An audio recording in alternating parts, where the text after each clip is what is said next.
I'm going to be discussing the theme of abundance in context of the city, right? So normally when we hear the term abundance, it's like the connotation is always positive. But what I am going to also run you through is abundance in the city, which is framed as negative. So before I proceed further, when I also teach, this is my first question to all my students here. So we try and understand what is a city. But also the other more fundamental and more critical question is, I think, what a city means to you. Yeah? So these are two different things. They are not the same thing. So to start off with, this is just something that I picked up from the net, which are synonymous to a city. Yeah? So what is a city? This becomes an entry point for us to understand what constitutes a city. And if you look at it, a large part of it is really the various functionalities of the city and what is tangible or what we can tangibly understand about the city, the physical tangibles of the city. But just to kind of open up the conversation, let me put the second question forward. What does a city mean for you? What does the city mean for you? Apart from this, what? Nightlife, okay. I'm sure many of us will relate to that. Opportunity. Wonderful. Sorry? Hassle-free travel and traffic. Two sides of a coin. What else? Community. Access to good education, good medical facilities. What else? Anything else? Home. Wonderful. Malls. Great. What else? Anything? Recreation. And if you think about these things, many of these we do not actually relate it to a rural landscape, right? So that's the binary that we construct in our heads, and that's the binary that actually exists in plan and policy. So every time we think about planning a city, or we think about making a policy for a city, we start with the binary of the rural and the urban and the framing of the urban, right? So there are different ways of framing the urban, and there is a lot of research that is happening on the city. As Karishma rightly said, the 21st century is actually the century of the city, and a large part of this urban growth that we are going to see is going to be in the countries of the global south, and India and China are really leading over there. And therefore we see a lot of scholarship that is actually existing around the city now. It's really burgeoning, around the southern city actually, to be precise. And what you see over here is actually, I've picked it up from a video that I often use in my teaching, where there are two physicists in Santa Fe, in the NASA lab, who are looking at what is a city. And these are two physicists who are looking at it. So essentially the message I'm trying to drive home is that cities are understood and framed differently by different people. Yeah? So there are mechanical systems, they are compared to a brain, they're compared to anthills, they're compared to organisms, and many more. There are things like the energy, they're actually economic systems, they are studied compared to a circulatory system or even metabolism, right? But fundamentally, if we were to take a step back from this, cities is also about landscapes, right? Different landscapes. And this, actually, you may think the first image you will get is that this is more a rural landscape, but this is in the heart of a city that I have been working for a very long time, almost 6 to 7 years now. This is in the heart of the city of Ranchi, right? Where people do practice agriculture, and there are massive agricultural fields, massive from a city's perspective. So there are agricultural fields right in the center of the city where people are practicing agriculture. So almost when we start to understand what exists on the ground, you're almost in a way beginning to break this binary between the urban and the rural. So cities is about landscapes, about sights, about smells, about sounds. And that is something that is very intangible, but that is also the kind of sound, if somebody is saying traffic and the sound we hear, you relate it to a city, right? And these landscapes in themselves are very varied, right? Now, something like this, you wouldn't know whether it is a city or a town. You would have some sort of a confusion in your mind as to where do you, city or a village, where do you actually place it? Typically, what would conjure up this image of a modern city. But city is also about varied lives. Again, this is a photograph from a city. This is not really, of course, you can see a lot of elements that speak to the city, but then lives in themselves are also very varied. Yeah, so it's about lives, it's about landscapes, it's about livelihoods. So in many ways, the point that I'm trying to bring out over here is that cities are sites of strong binaries, right? First, the framing of the city is embedded and anchored within a binary, but they also exhibit very strong binaries, right? And some of that we have already spoken. This I've not put together two images. This actually coexists in a city.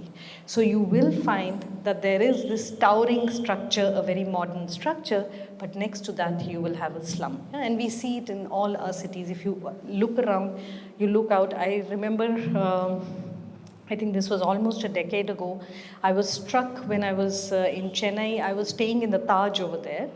And this was a conference on poverty alleviation. And if I looked out of my window, I actually saw a slum right next to this. It was abutting the Taj property there, right? And this is a very typical site. So cities are about poverty and about wealth. They are about opportunities. I said somebody mentioned over here opportunity, right? But they are also about lack of choices for people who can't avail these opportunities. They are about rich ecosystems that cities showcase. Your lakes in the case of Bangalore, the lakes, the valley systems, all this is an ecosystem that provisions the city, but it's also about the degradation of these ecosystems, right? So you have thriving ecologies, but also how these are constantly getting degraded.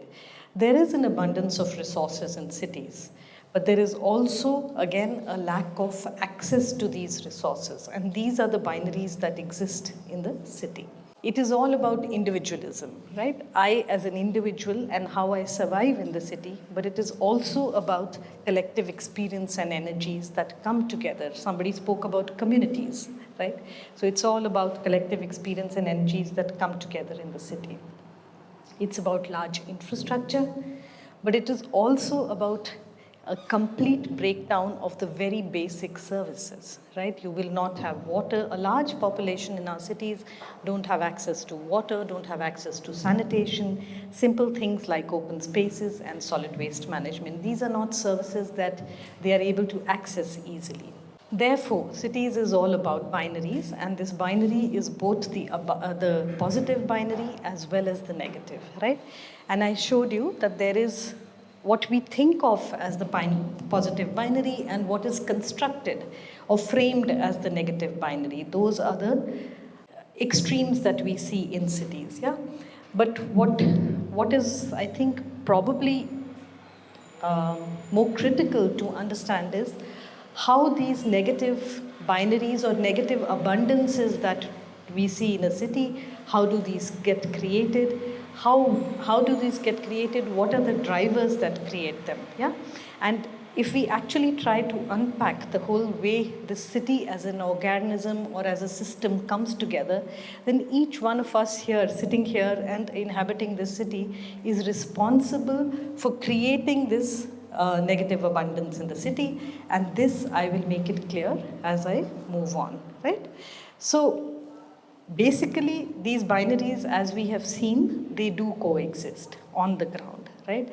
But can they coexist better? That's the question. Can they coexist in a manner that the negative abundances actually start to provision the city as a whole and start to provision its people and its citizens? That's the question we'll try and understand. So this is just the image of a work that we had done. What you see on the left-hand side is a typical, this is a tribal hamlet in the city of Ranchi, and how this then got eaten up by the city as the city expanded, right? And what you see on the right-hand side is what exists today. So that's the Suvarnarekha river that most of these tribal hamlets are located alongside, and then that's where people lived, and these are all the other smaller services that they use. But when we plan the city, and when we look at the city, especially from a modernization lens, right? And this is where I now want to bring in the whole idea of traditional and modern, right? A lot of the negative abundance that we see in the city is largely created through the pursuit of modernization, right? So cities are all about modernization, and it's a modern landscape compared to the traditional landscape that you will see in the rural areas. So what you see here is really your big roads, your built fabric, which is at the edge of the river, whereas when you would earlier, people would never occupy this floodplain of the river. That was largely used for agricultural purposes and other non-built spaces. But as you see, once we are completely removed from what exists on the ground and we plan in a manner that we don't take cognizance of it, we end up fragmenting very self-sustaining, decentralized, self-managed hamlets that people have created over generations. This is what the traditional occupation of land was. What I do want to tell you over here is that it exists in the city of Ranchi even today, although in a very fragmented manner, as you saw it in the previous graphic. So people would live at the highest part, land which is at a higher level, that's where they would live. And as the land slopes towards the river, it was used for agriculture, it was used for different other services, but not for living. And primarily, what did this mean? If we were to take it to today's context, your habitations never got flooded, right? So today when you see cities getting flooded, it's primarily because you have constructed here. Right? You have not respected the ecology, you have not respected our ecosystems, which have been actually provisioning the city. But even as we plan and as the city expands, a lot of these things don't get wiped out. That's the fundamental thing that I'm also trying to drive hard here. They continue to exist. They exist because we create them through plan and policy, and they exist because there is a demand for it, right? It's not that it will stay there when nobody will demand for it. People continue to use these spaces. So on the right-hand side, left-hand side, these are a whole lot of open spaces that that people use and people actually survive on. So for instance, this is the weekly heart that is right next to this particular hamlet that we have shown over here.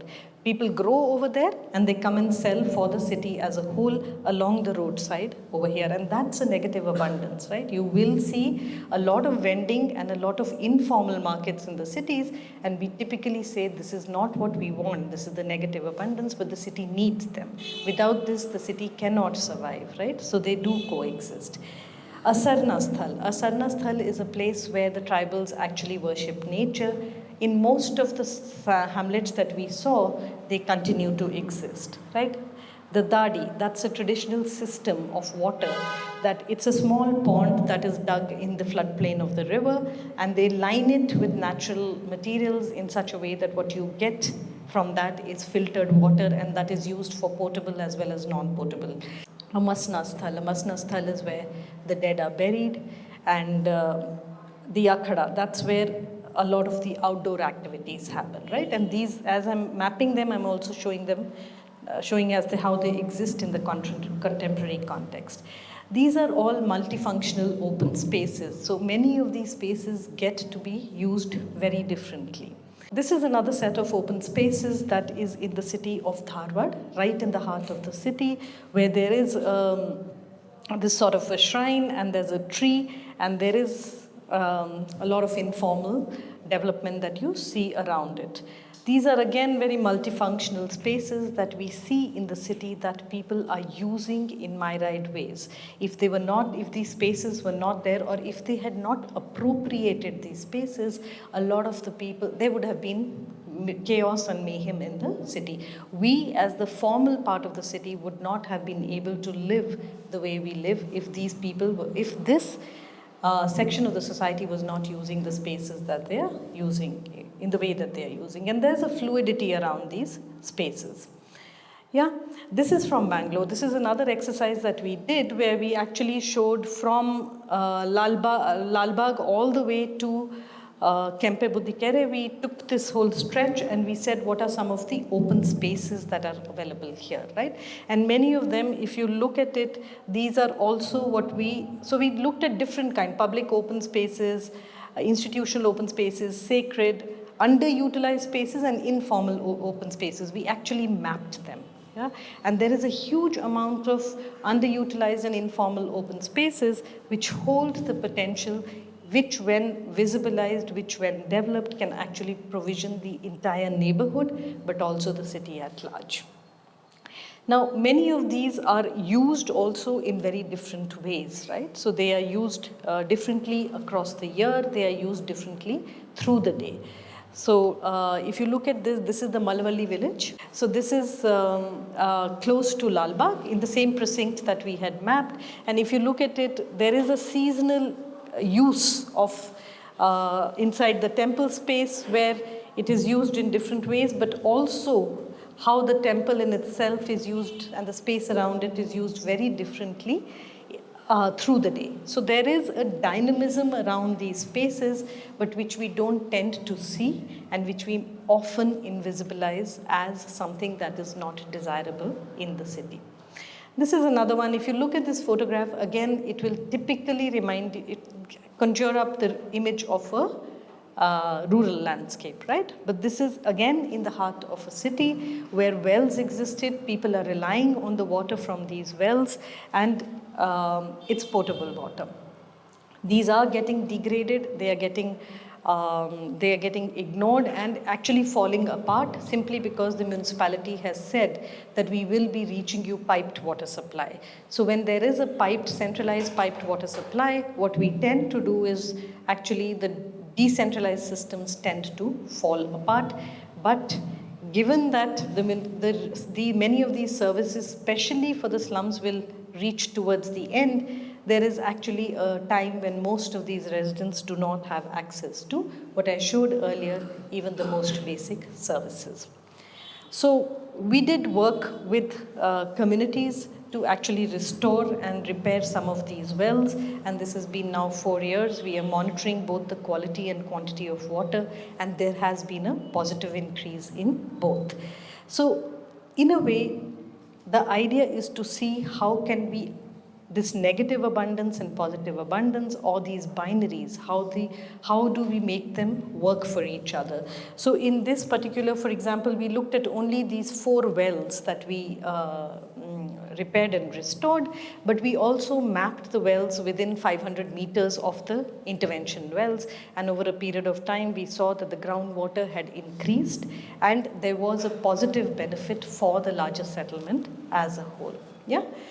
This is again agricultural practices right in the heart of the city again. How the livelihoods are linked to it and how this is very much needed. Now, I will just take a slight diversion here to show, for example, this is in Dharwad, right? The Gwala Gali or the Gauli Gali. It is right in the center of the city. And what we found over here is that there is a huge community of people who are rearing cows and who are supplying milk to the city. All of us are using these products and we use them on a daily basis, right? Now, Gauli Gali is located here and it still continues to exist. But earlier, most of the cows were taken to a tank which was close by called Amikere. And most of the cows were taken there for their water and their fodder. But what you see over here, this is what Amikere looks like today, right? So it's been filled up. There is all kind of different government offices that are located over there.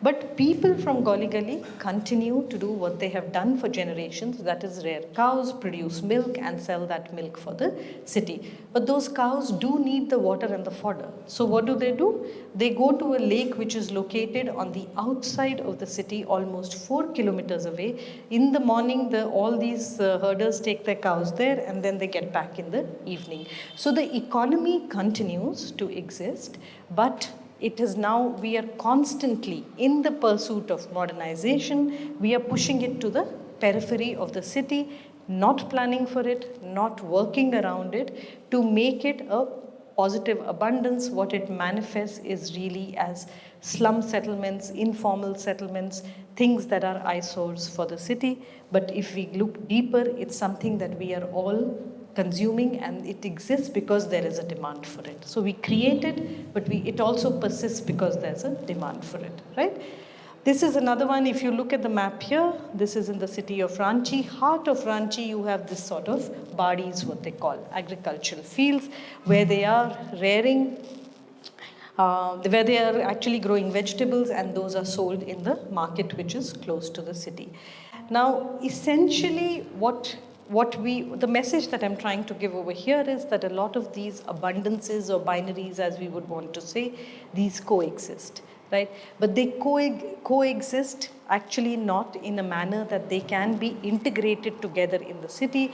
Rather, they are framed, one is looked upon as, the modern part of the city is looked upon as desirable, and the not so modern part, or something that has traditionally been there but has changed or morphed over the years into eyesores, what we call eyesores, also continues to exist, and they provision the city, but we do not plan for them. So the idea is to see how we can rewire interlinkages across these binaries. So we have started to do a little bit of that, and I gave you some examples of it, but we also need to work a lot more on how some of these can be integrated.